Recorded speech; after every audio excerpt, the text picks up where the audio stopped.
There is a tree growing in the Garden of Gethsemane in Jerusalem that is estimated to be between 900 and 2,000 years old. According to Christian tradition, Jesus prayed beneath olive trees in that garden on the night before his crucifixion. The specific trees he prayed beneath are gone, but the species is the same. The oil pressed from their fruit was the oil used to anoint the first Christian kings, making them, in the theology of the time, literally chosen by God. The word Christ means the Anointed One, anointed with olive oil. The city of Athens was named after the goddess Athena because, according to myth, she won a competition to be the city's patron by offering its people the gift of the olive tree. Her rival, Poseidon, offered a saltwater spring. The Athenians chose the olive. They chose correctly. The olive groves of Attica funded the Athenian navy. The Athenian navy won the Battle of Salamis. The Battle of Salamis saved Greek civilization from Persian conquest. Greek civilization gave the Western world its philosophy, its democracy, its mathematics, its theater, all of it downstream from one tree. The Romans built their empire on grain and olive oil. When Rome fell, the olive groves went untended. The period we call the Dark Ages correlates almost precisely with the period when Mediterranean olive oil production collapsed. What if olive oil had never existed? What if that tree had never been domesticated? The world you think you know, the religions, the democracies, the philosophies, the empires, might never have happened at all. The tree that made civilization. The olive tree is one of the oldest cultivated plants on Earth. Wild olives were harvested in the Eastern Mediterranean as far back as 20,000 years ago. The first evidence of olive oil production dates to approximately 6,000 years ago in what is now Israel and Palestine. By the time the great Bronze Age civilizations of the Mediterranean were rising, olive oil was already central to their economies and their religious lives. This is because olive oil is extraordinary in ways that no other plant product quite matches. It is a calorie-dense food that stores without refrigeration for years. It is a fuel that burns cleanly in lamps, providing reliable artificial light long before any alternative existed. It is a lubricant capable of reducing friction in machinery, wheels, and bearings.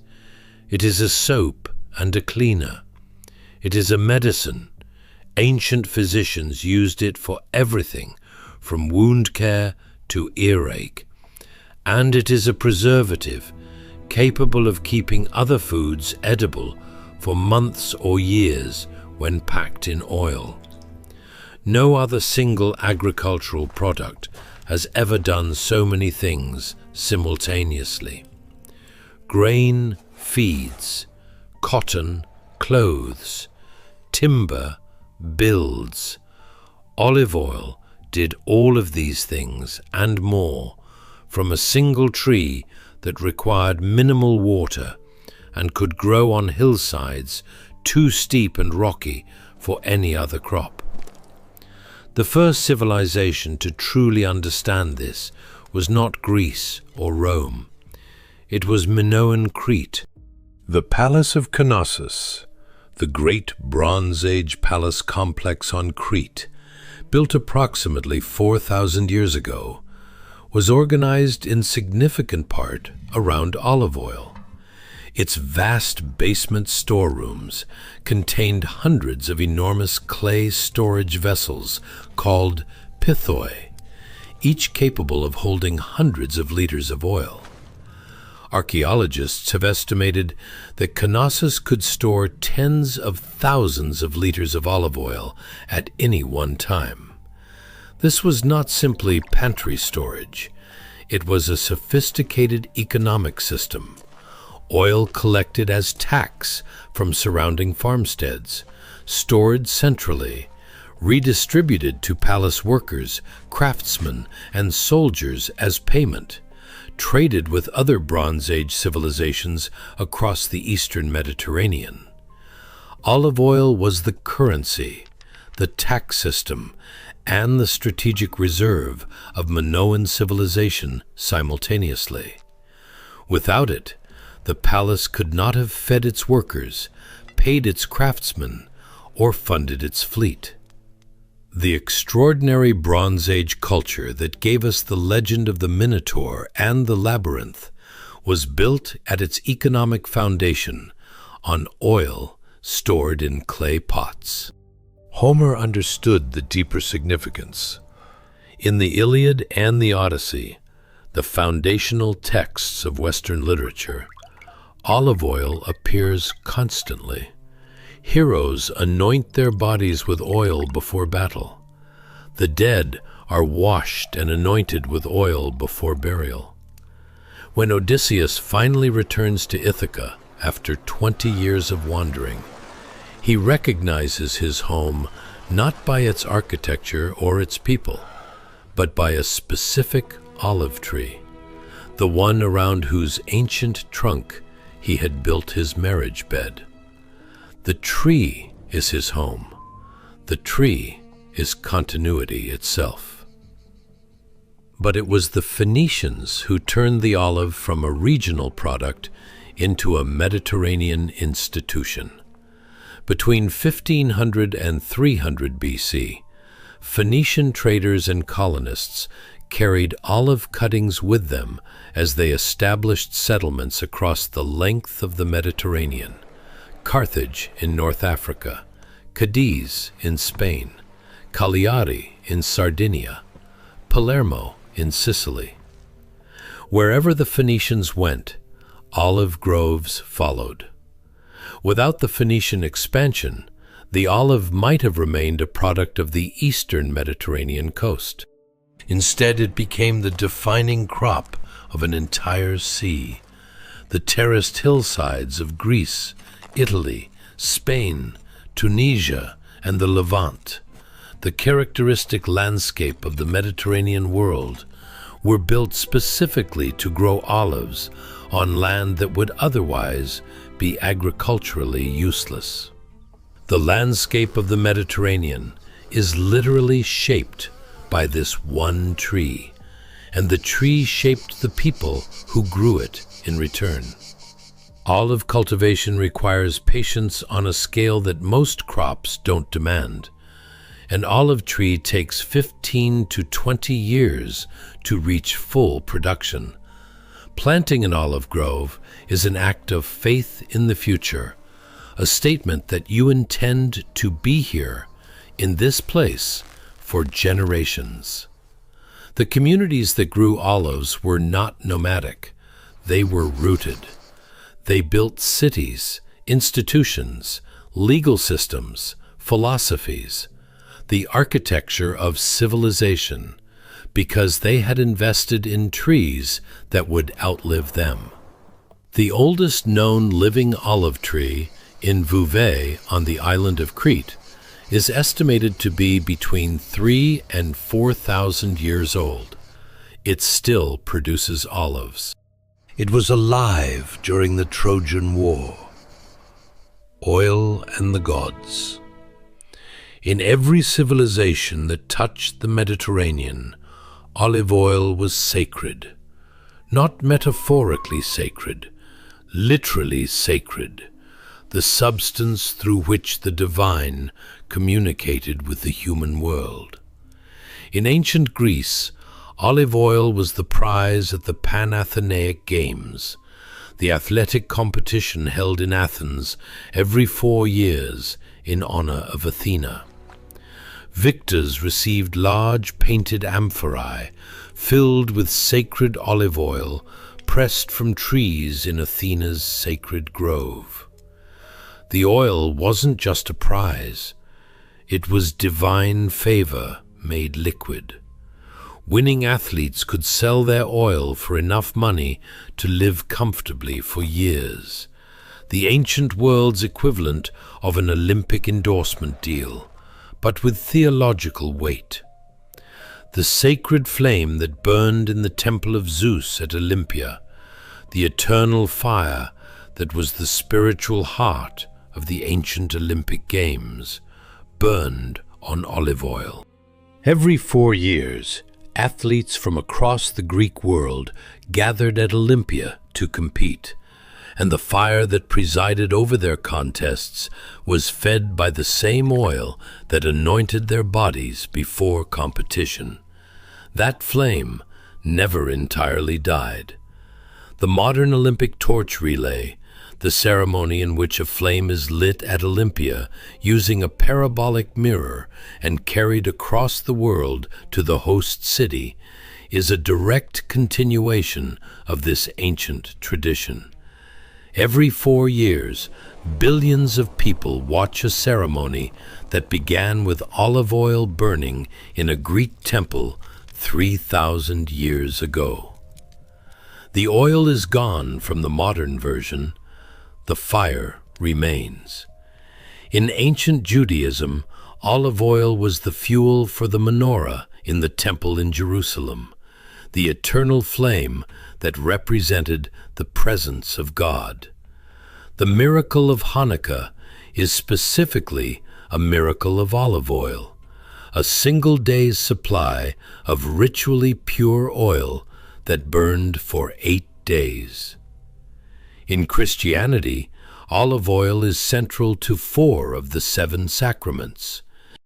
The word Messiah in Hebrew, like the word Christ in Greek, means the Anointed One, the person upon whom oil has been poured as a sign of divine selection.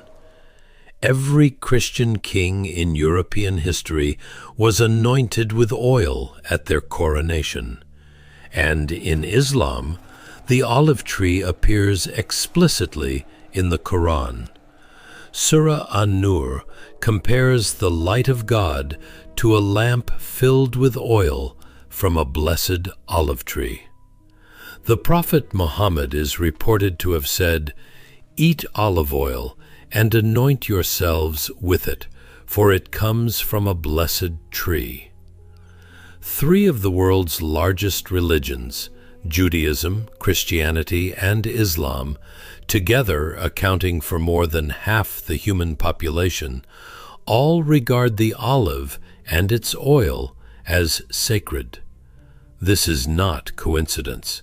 It is the theological inheritance of a Mediterranean world in which olive oil was the most precious and symbolically loaded substance that most people ever encountered. The Roman Oil Empire. Rome was, among other things, an olive oil empire.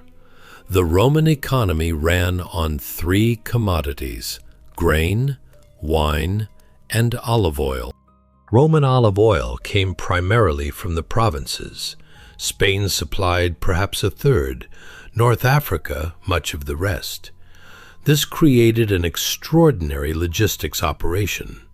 Olive oil was shipped in large ceramic containers called amphorae, each holding about 25 liters. Tens of millions of these amphorae moved across the Mediterranean every year.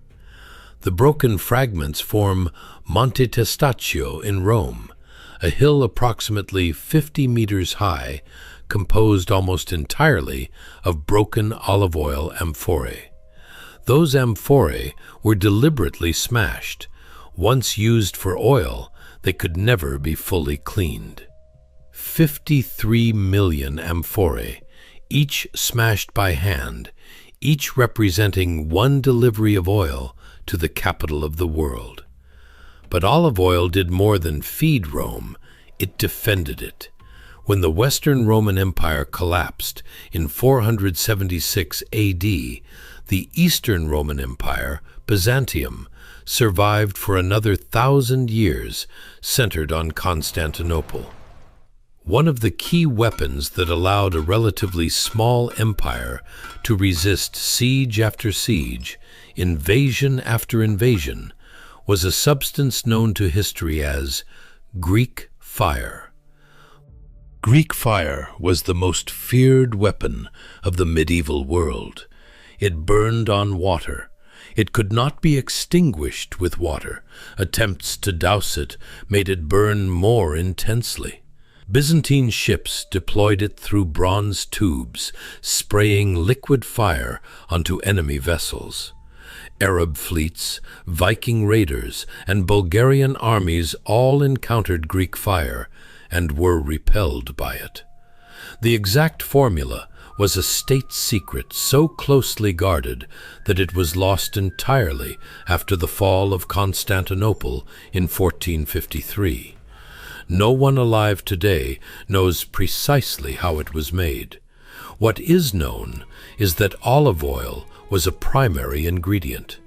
The specific chemistry died with the Byzantine chemists who developed it, but the base was oil. The same oil that lit lamps, anointed kings, and preserved food across the Mediterranean for thousands of years. Olive oil helped Byzantium survive for a millennium after Rome fell. It kept the flame of classical civilization burning, quite literally, while Western Europe rebuilt itself. The Roman state distributed olive oil free to the citizens of Rome alongside grain. This wasn't generosity. It was politics. The emperors who controlled the oil supply controlled the city. The city controlled the empire.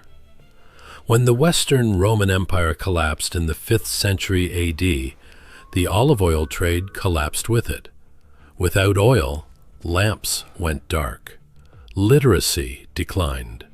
Monasteries, which maintained their own olive groves, became the custodians of learning because they had light when the rest of Europe didn't.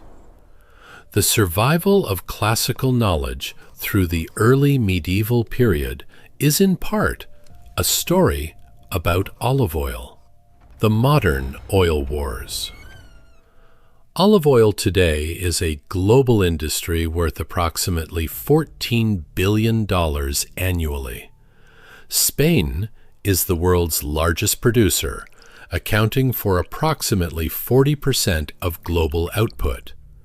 Italy is second, Greece is third, and the industry is riddled with fraud on a scale that would have been recognizable to any Roman amphora inspector.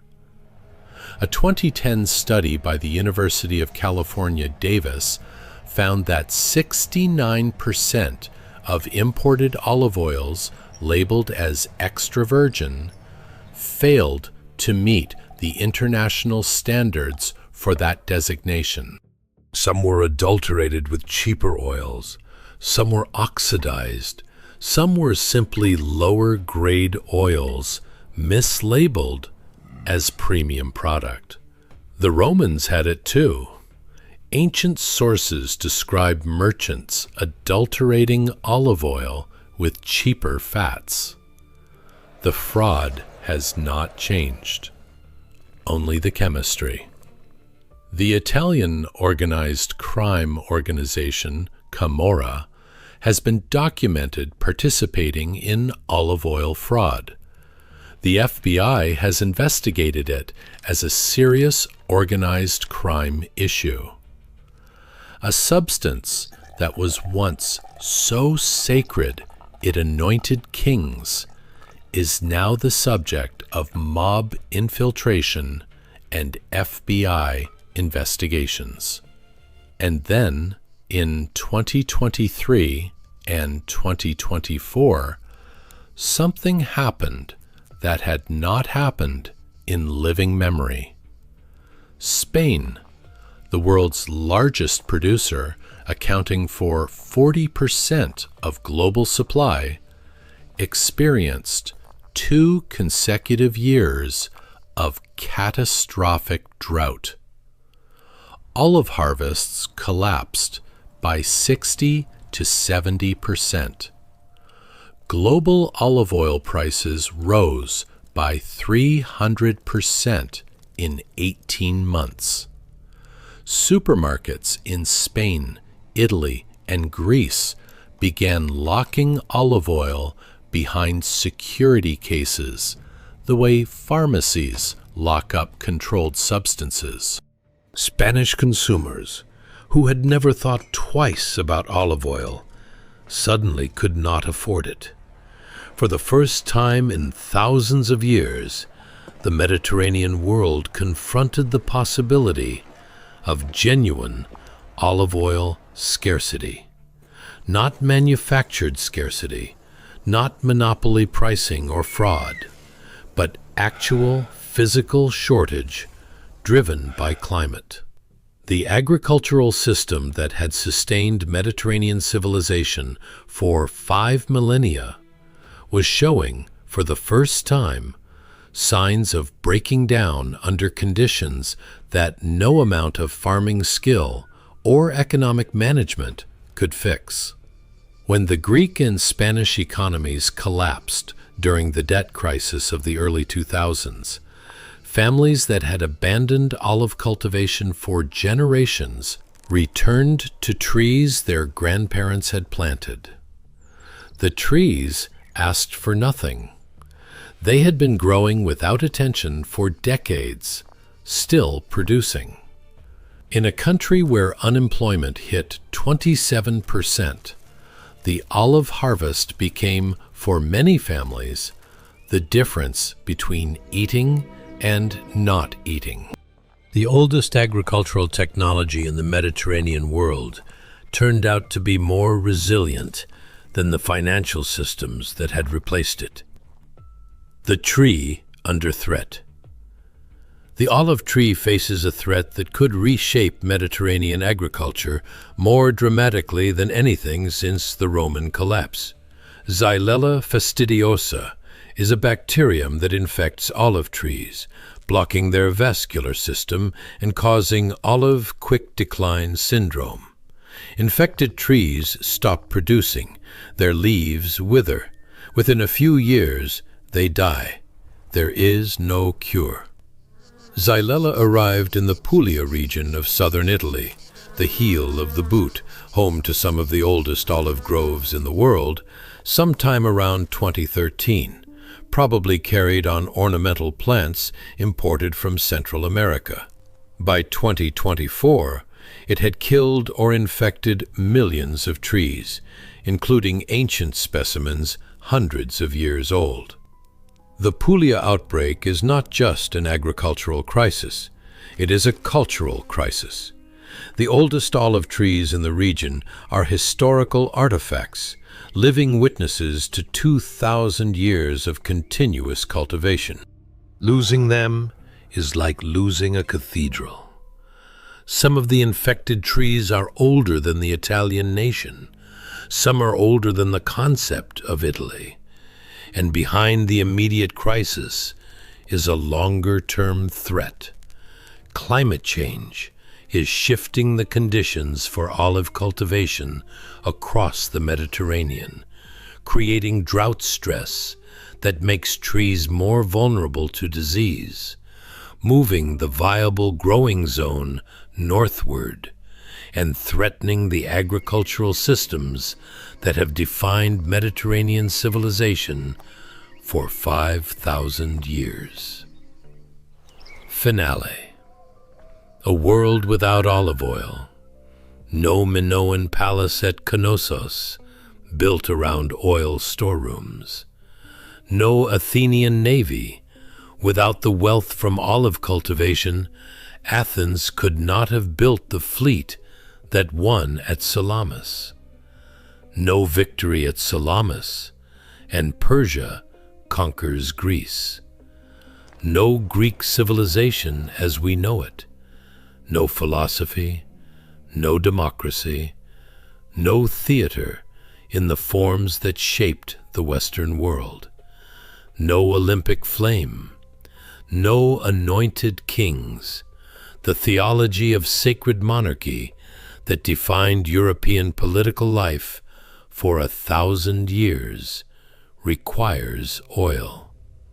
No eternal flame in the temple in Jerusalem. A different shape to Judaism, to Christianity, to Islam. 3 religions that all found the divine in the same tree. No Greek fire, no Byzantium surviving for 1,000 years after Rome.